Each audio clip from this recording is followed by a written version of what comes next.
അപ്പോൾ നമ്മളിന്ന് പോകുന്നത് മലേഷ്യയിലേക്കാണ്. മലേഷ്യയിൽ നിന്ന് പിന്നെ നമ്മൾ തായ്ലാൻഡിലേക്കാണ്. തായ്ലാൻഡാണ് നമ്മളെ മെയിൻ ഡെസ്റ്റിനേഷൻ. പക്ഷേ അങ്ങോട്ട് പോകുമ്പോൾ നമുക്ക് എന്തായാലും ഒരു ലേ ഓവർ ഉണ്ടാവും, അല്ലെങ്കിൽ ഒരു കണക്ഷൻ ഫ്ലൈറ്റ് ഉണ്ടാവും. അപ്പോൾ ആ സമയം കൊണ്ട് മലേഷ്യ കൂടി ഒരു 1 ഡേ കറങ്ങാമെന്ന് വിചാരിച്ചിട്ടാണ് മലേഷ്യ കൂടി നമ്മൾ പോകുന്നത്.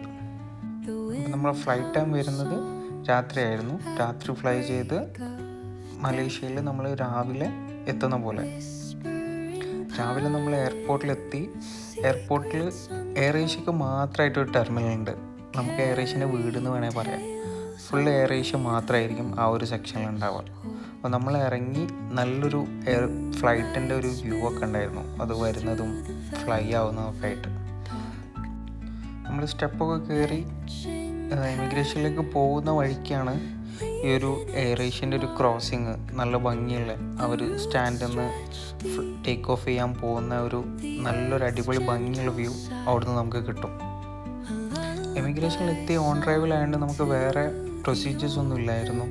ജസ്റ്റ് അവർ സ്റ്റാമ്പ് ചെയ്തു, നമ്മൾ നേരെ പുറത്തേക്ക് ഇറങ്ങി. മലേഷ്യൻ റിംഗറ്റിൻ്റെ വാല്യൂ സെയിം ഖത്തറിലെ പോലെ തന്നെയാണ്. അപ്പോൾ നമുക്ക് കാൽക്കുലേഷനും ട്രാൻസാക്ഷനും എളുപ്പമായിരുന്നു. എയർപോർട്ടിൽ ഇറങ്ങി നമ്മൾ നേരെ പോയത് ഹോട്ടലിലേക്കാണ്. അപ്പോൾ നമ്മൾ പോകുമ്പോൾ എപ്പോഴും ടാക്സിക്ക് ചെക്ക് ചെയ്യണം. ഗ്രാബിലും ബോൾട്ടിലും ഇട്ടിട്ട് ഏതിലാണ് കോസ്റ്റ് കുറവ് അതനുസരിച്ചിട്ടാണ്. നമ്മൾ നേരെ ഹോട്ടലിലേക്ക് പോയി.